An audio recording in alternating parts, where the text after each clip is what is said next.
All right, in this lecture, I'm going to be going through Chapter 2, the theories of career development. This chapter is crucial for your just understanding of career counseling in general. It also is really important that you come back and probably really look through these materials. This is why we have the Chapter 2 outline as a part of this course. Most licensure exams cover a lot of information from the career counseling theories, and this is the only course where you get a primary emphasis on the career counseling theories. The other counseling theories, you'll kind of get speckled throughout multiple classes, but the career counseling theories are pretty specific, and this is about the only time you'll get them. You'll talk about career counseling issues in other classes, like a measurement and appraisal and things like that, but for theories, this is the primary source. So I highly recommend saving this PowerPoint, saving this lecture, and then utilizing your grid that you create for the assignment and really doing what you can to really study this portion of the course material. All right, so trait and factor theory. So this is among the earliest theories. And so when you look at the history of vocational guidance, it's very much founded on the trait and factor theory. In fact, some career counselors still espouse to this kind of type of career counseling. And so they really believe that vocational guidance is accomplished by studying the individual, then looking at the different careers, the different occupations, and doing just that, matching the individual with that occupation. So when you think about trait and factor, think about matching up those traits with the factors of the occupation, and that those go together. And I mean, literally, I want you to think about the picture over to the left. Think about it like you're playing a matching game, like you're playing memory. So it became the foundation of programs in the early 20th century. So naturally, we know that there's a lot of cultural problems entrenched in this type of approach, and it doesn't always focus on decision-making skills. And so, when I was working with college students, that could be the challenge that was for them. It's not that they didn't have ideas for what they wanted to do. They just didn't know how to go about making a decision. And so actually helping them learn about decision-making skills was a part of the process that we utilized in our work there, because we knew that even if they got matched with a specific career that matched their personality, that matched their ability, that what happens when they're not happy in that major? What happens when they're not happy in that career? What happens if they get fired? They need to know how to make these decisions in the future. All right. So the person environment correspondence counseling, so PEC, it's also called the theory of work adjustment. So in this theory, they added that broader level of person environment correspondence back in 1991. So to survive, the individual and the work environment must achieve some degree of congruence. So you're looking at what are the ways that they're kind of compatible with one another, both in the individual and the work environment. So how do they correspond with one another? So I just did air quotes. I know you can't see me, so I felt the need to let you know. So Dawes and Lofquist would be the two theorists that you would need to know about when talking about PEC. And they really believe that the work personality and the work environment should be amenable, so they should be kind of congruent with one another. They believed that the individual needs are most important in determining an individual's fit into the work environment.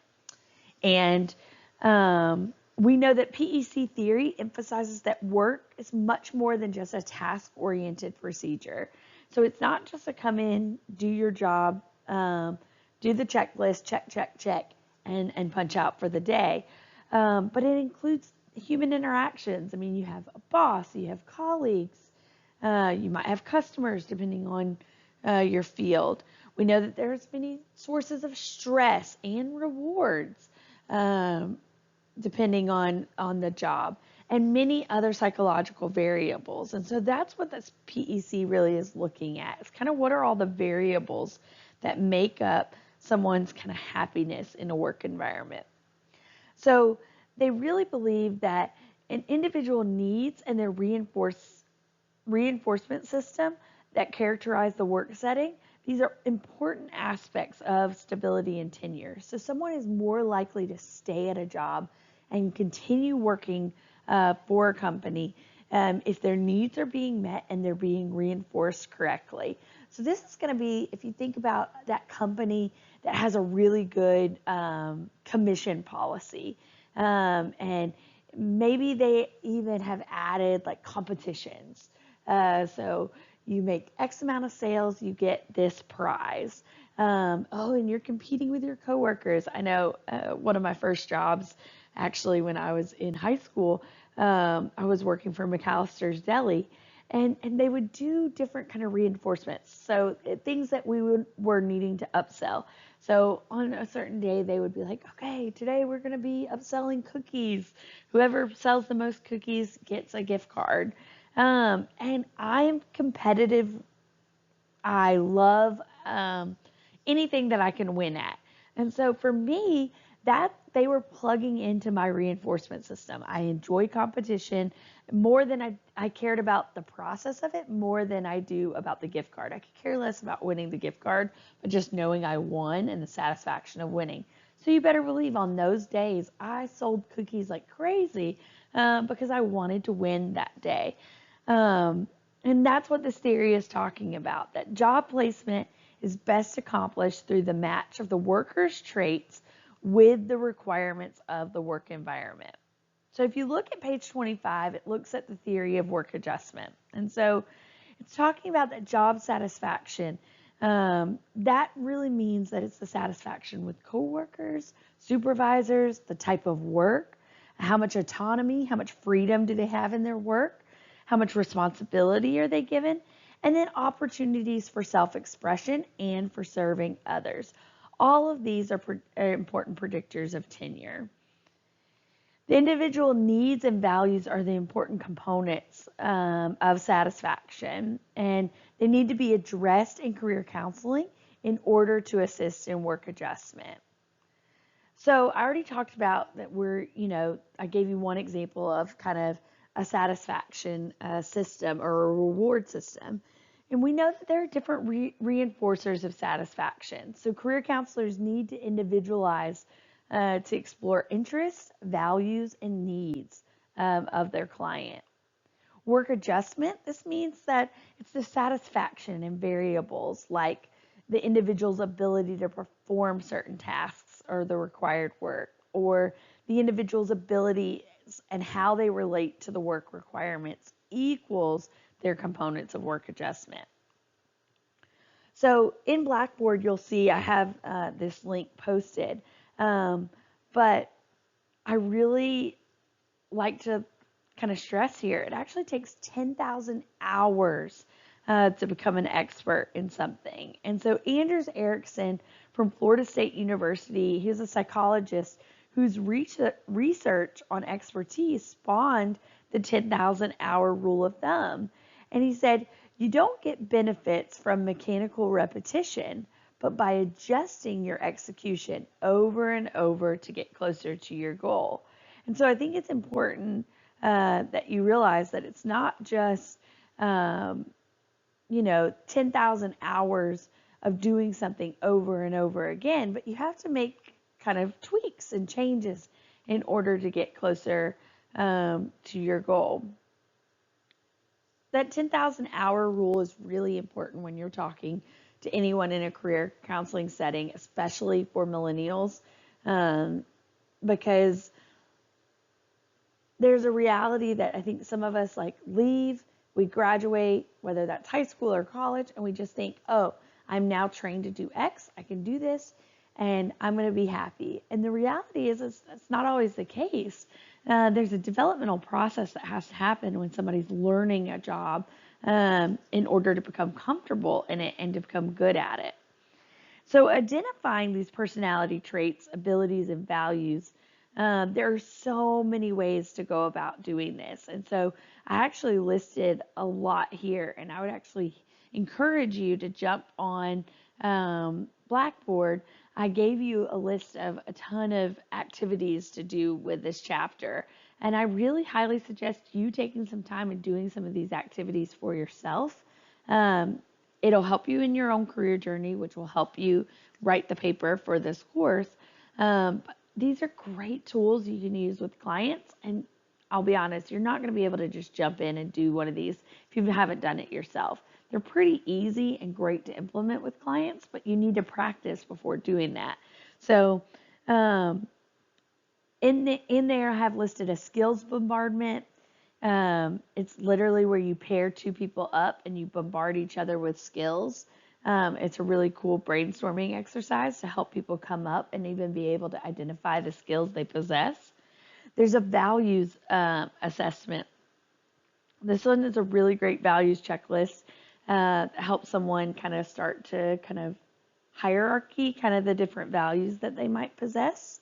There's a values auction. It's a really fun activity where if you're in a group setting, you kind of auction off the different values, and it helps people to learn about how they prioritize certain values. And then a values card sort. So I included a link to a website that has a reputable values card sort that can be used in career planning. And it also, I provided a great link that shows kind of how a card sort can be used.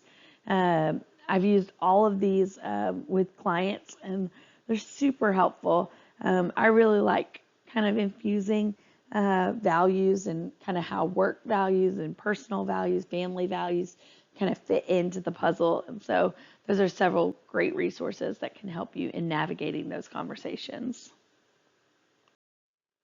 All right, so Holland's model. Holland, you have to learn John Holland. He's could potentially be all over any licensure exam. And so I highly suggest even memorizing the hexagon that's listed on this slide, memorizing kind of the different components of the hexagon and kind of how they relate with one another. So John Holland proposed that these personality types can be arranged in a coded system. So his modal personal orientation themes comprise his main theory. So you'll hear people refer to it as RIASEC. And so if you look, each of the words starts with that letter. R is realistic, investigative is I. So RIASEC. So if you're looking at it, it's RIASEC is the mnemonic device to help you memorize RIASEC and to memorize where they're placed on the hexagon.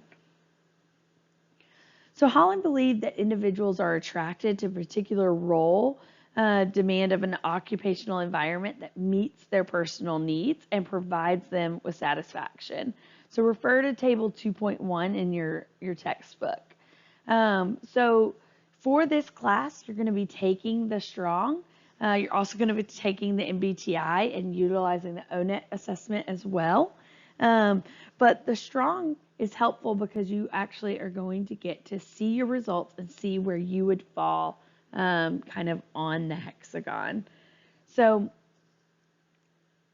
let me see. I can't remember if I, in this PowerPoint, include the ways that these correspond with one another.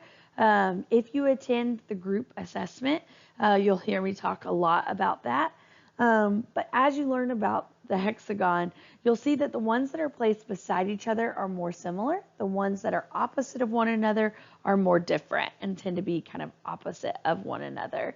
And so it's helpful to kind of know how they interact with one another in order to show that you truly understand this theory. Like I said, I'm going to be doing the group assessment. I'll be going into full depth of the strong and kind of how I would go through it in a group assessment with clients. So social learning and cognitive theories. So These are the theories that focus on a wide range of variables that affect career choice and career maintenance over the lifespan.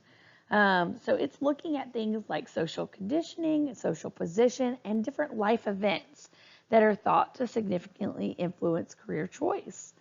So individuals are thought to be influenced by these many factors. So it could be things that you're born with, like genetic endowments, or special abilities, things that, you're kind of unique to you, contextual experiences. This is where, birth order and things like that are important, because what was going on in your family when you were growing up? Did you have a caregiver that lost a job? How did that kind of set up kind of you for a career experience? A great example for contextual experience, I grew up hearing my mom talk about that. She went to college, went to her first year of college, and then got married and quit college. She went back to school at a later stage in life, and I think I was like 5 years old when I actually watched my mom walk across the stage. That was very crucial to me. I know that my desire kind of for college and for that experience came from watching my mom really achieve that goal. But anytime I was asked when I was going to get married, I would be like, oh, after graduate school. And that contextual experience, I think, really ingrained that. I was so afraid that if I got married prior to kind of some of my goals being met, that I would quit and not be able to finish. Side note, I did get married prior to graduate school. It was the irony. And I was able to do both. But that contextual experience really defined some of those early choices I made in career and education, and it defined even the way I spoke about kind of my career experiences. We also know that we have many different learning experiences and skills learned, and kind of how all of those things kind of affect our career decisions.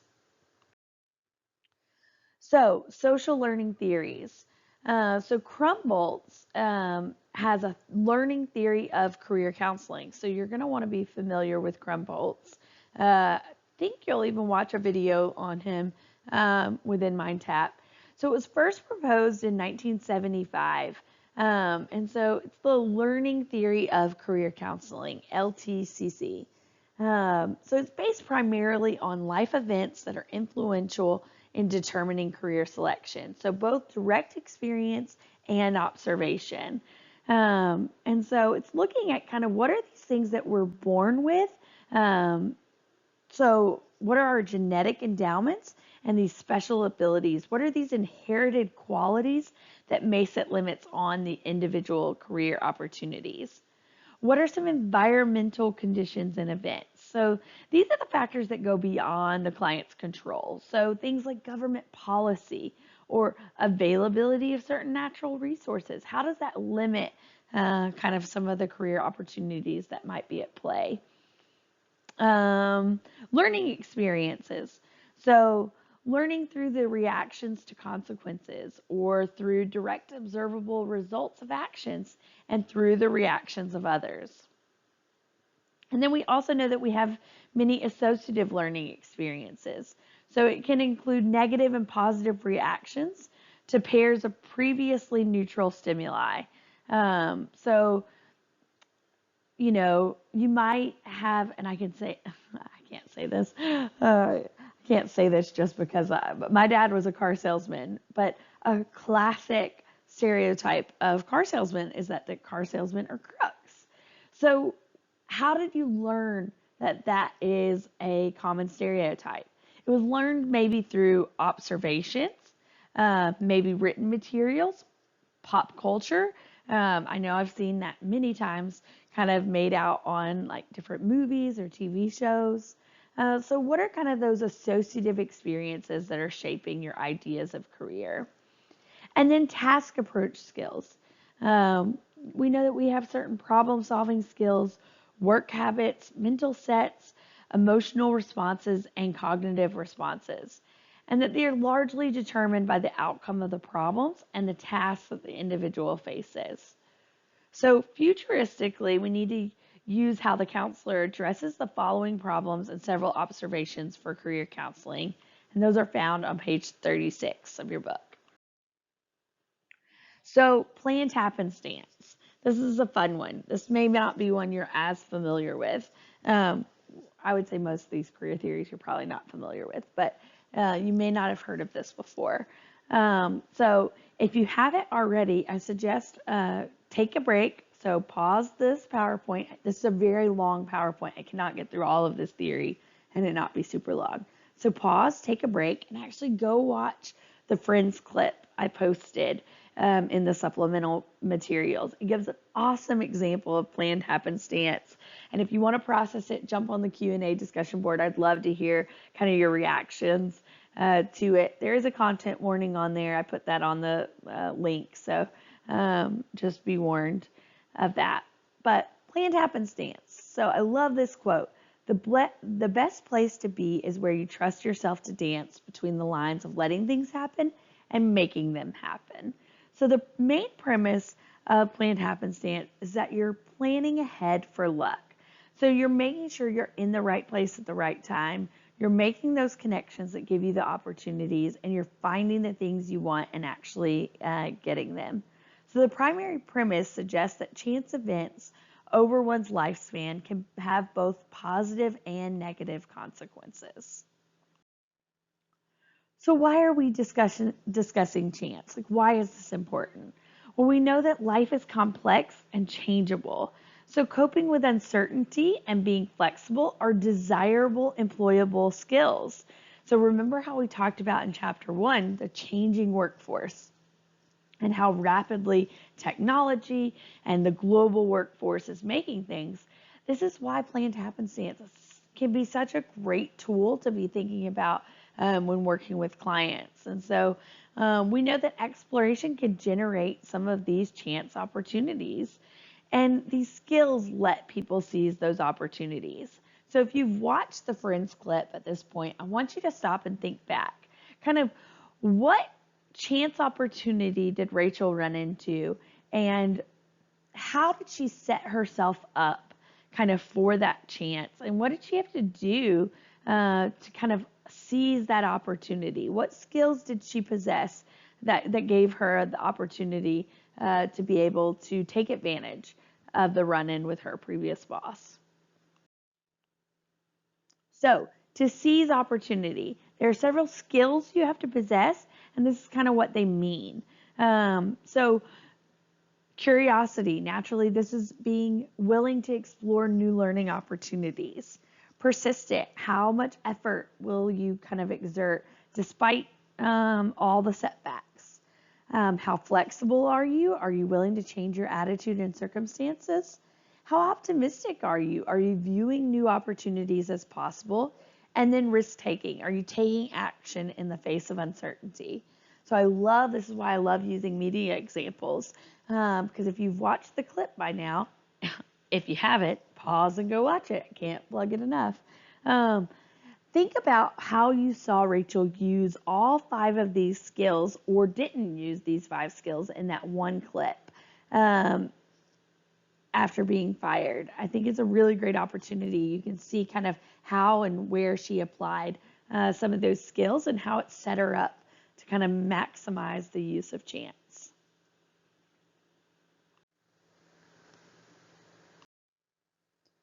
So creating your own luck. So here I have a handout that's included in the supplemental materials. This is something that you could use with clients. And so there's a handout there that you can help to guide kind of this discussion. And it shows that unplanned events have already happened in your life. And so you may not even think about that technically this has already happened for you. So I want you to be thinking, what's an example of a time planned happenstance happened to you? So it could be an event or non-event, kind of like wasn't supposed to be something that became something, that puts you in the right place at the right time, and then process what happened, what resulted, what did you do to put yourself in that position, and then how did you take advantage of it. So this is a fun one to kind of be thinking about, kind of when's an opportunity you've kind of put yourself in the right place, right time in order to set up for your career journey. So for me, for example, I was in undergrad, so I was in my bachelor's degree, and I got this random phone call from somebody that worked for the university, and it was a new position, and he was offering an opportunity for student leaders to kind of lead these small groups. And so he asked me if I would be willing to be a part of this new program, and I was like, sure, okay. Didn't know much about it, but I was excited for the opportunity. That position led to another student leader position later in my undergraduate career. And then actually, because it got me entrenched in residential life on campus, I actually became a resident director during my master's program, ran a residence hall, and that's actually what paid for my master's. And so that was a non-event. You know, had I not picked up the phone call, who knows what would have happened. I don't know that I would have even gone down that path that led me to a career straight out of undergrad, that allowed me to also be pursuing my graduate degree at the same time. It was a right place, right time, but I was willing to take the chance, take the opportunity, and I developed skills over a set of time that actually set me up for a greater career opportunity in the future.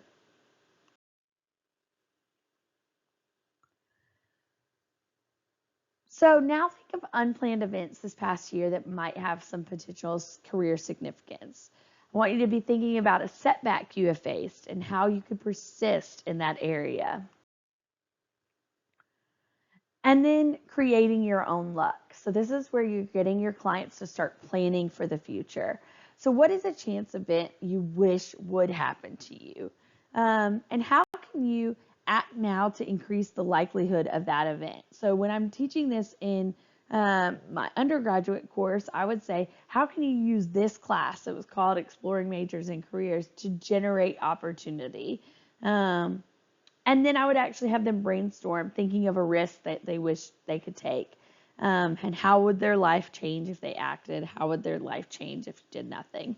So in this exercise, using a lot of kind of motivational interviewing tactics that allow for that generation of possible ideas and potential ideas.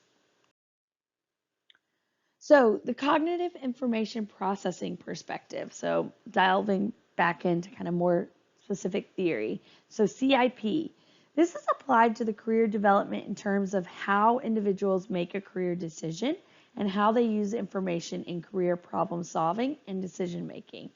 So the major strategy of career intervention is to provide learning events that will develop the individual's processing abilities. So I really want you to pay attention to both table 2.2 in your text and table 2.3. Both really help kind of give great overviews of this theory, what those assumptions are, as well as explanations of what this model looks like in reality. So the social cognitive perspective, so this is SCCT, or social cognitive career theory. This is the study of cognitive variables and their processes, and it has become a popular topic for researchers who apply these to the study of career development. So we know that there are kind of three kind of large important constructs, and so it's self-efficacy, outcome expectations, and personal goals. And these are kind of considered the big three. Social beliefs and expectations are the mechanisms through which self-efficacy deficits are developed, particularly for women. And so the major goal here is to find methods of defining these specific mediators from which learning experiences shape and subsequently influence career behavior. So how do kind of these different experiences kind of affect and begin to influence kind of the careers that they choose. And it's the aim to explain how variables such as interests or abilities and values interrelate, and most important, how all of these variables influence individual growth and contextual factors. So once again, this is where using both a skills inventory, values checklist, things like that, you could still be using those kind of activities with a social cognitive perspective, because it conceptualizes the interactions of those interacting influences. So what are those interacting influences among the individual, their behavior, and their environment to describe how individual influence a situation that ultimately affect their own thoughts and behaviors. So self-efficacy, what does that mean? It's a set of beliefs about a specific performance domain. So typically it's the set of beliefs you hold about being able to do a certain task. So it's developed through 4 types of learning. So personal performance accomplishments, vicarious learning, social persuasion, physiological states and reactions, and then outcome expectations. So these are those personal beliefs about expectations or consequences of behavioral activities. So how is an individual motivated? Are they motivated by extrinsic motivation? So would it something like a raise be something that motivates them? So they know that they work hard, they perform on X, Y, or Z, and they know that they're going to get the raise at the end of the day. And then our personal goals. What are the guides that sustain behavior? And kind of how do we shape kind of that self-directed behavior? Developmental theories, okay? So this branch of theories really is looking at that career development is viewed as a lifelong process and is very inclusive. And suggests that individuals make changes during these developmental stages and adapt to changing life roles. So I've already talked several times about life roles and how they can relate, blah, blah, blah. So it's how the individual projects self into their work environments. So Super developed a system of developmental tasks over the lifespan that provide key points for counseling interventions. So Super is going to be one you're going to want to be very familiar with when thinking about the developmental theories. So the lifespan life space approach to careers. This is the vocational self-concept that it develops through our physical and mental growth, how we observe work, the identification with working adults. So what kind of models did they have ahead of them? Their general environment, and then just general experiences.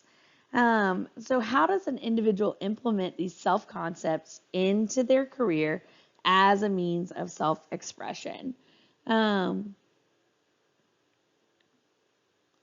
So on page 48, you will see kind of the different developmental stages and tasks broken up by, age, which is super helpful. You kind of see kind of when those kind of initial kind of tasks are being developed. So from birth to age 14 or 15 is growth.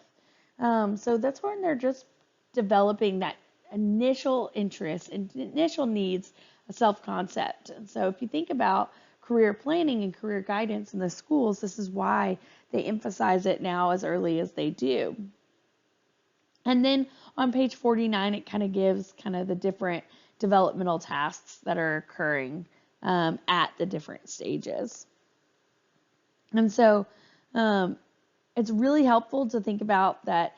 On page 50, it talks about kind of how we cycle and recycle through the different developmental tasks depending on where we're at in the lifespan. And so on page 51, Super really talks about kind of the different dimensions that were thought to be appropriate and relevant even for adolescents. And so the life stage model, the best way for you to give an understanding of the life stage model is refer to the rainbow activity that I have listed in the supplemental activities. If you want to understand the life stage model better, that'll give you a really great understanding of what Super was trying to get people to kind of evaluate in that process. Okay, and now the person in environment perspective. So this is where it's focusing our attention on contextual interaction over the lifespan. So this is where you would need to have an understanding of Bronfenbrenner's theory of ecological systems. So that's available in figure 2.6. So Bronfenbrenner is somebody you're going to just want to know for licensure exams as well. You're probably going to talk a lot about him in your family systems class. And so clients are viewed as products of their environment, and that is very inclusive, but also very unique. And so there are several environmental systems such as family, church, neighborhood, friends, workplace, all of these things that affect work choice. And so career counseling theory is starting to move towards being very individualistic in the way they approach career counseling. And so that's where like constructionism is coming into play. And so it's more the postmodern career counseling approach in which that clients construct their own reality. And so Savicka is the theorist that you're going to want to be familiar with when it comes to career construction theory. You'll watch a video of him on MindTap. I love Savicka's. If it's something that interests you more, I highly suggest getting one of his books. And I think his book is just called Career Counseling. And he talks about the career construction theory in it. And in it, he goes through kind of the career autobiography, and it's such a helpful tool when working with clients. And so I know that I've gone way too long. So hopefully you have not watched or listened to this PowerPoint in one sitting. I will definitely put that in the notes not to do that. But I wanted to make sure that you had all this information. I know it's a lot of information, but that's why I try and give kind of a lot of examples throughout. But jump on the Q&A discussion board if I can help you with any section of these theories, because I know it can be dense, and a part of it is just memorization, at least for the licensure exams. But it definitely, I think, helps to give you a better understanding of when working with clients, kind of the different ways you can approach working with them.